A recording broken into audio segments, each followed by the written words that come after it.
Whenever there is disease which affects a global population and it creates a lot of political repercussions, people try to get advantage of politics into it. The proper management of COVID-19 was definitely law enforcement through isolation, quarantine, testing, lockdowns. This is a standard procedure in any epidemic, and it had been in practice since thousands of years. Americans, on the other hand, there is a thing which they call it a freedom and the right and rightist approach and not restricting the movements, and everybody has certain kind of independence. So the politicians over there, to me, they thought that they may get an angry response from their community because they were not that compliant of the orders of this restriction.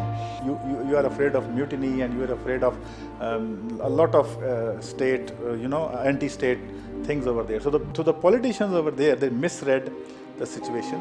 And by the way, when it hit America, it had already been spread through whole of the Europe. So US had enough time. To me, I think US had much more time than any other country in Europe or China. So they could have done it in a much better way.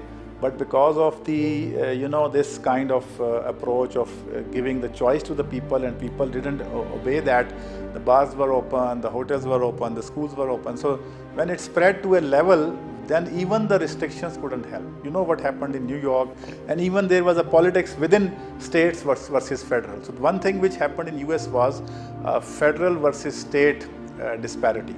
So there were issues of federation, Trump saying something and the governor of the state saying something else.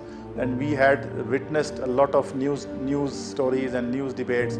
So in science, I don't think there is a space for such kind of liberty to the state when so many lives are at stake. So in that case, I fear that it could have been much better if the response could have been earlier, like most of the other countries.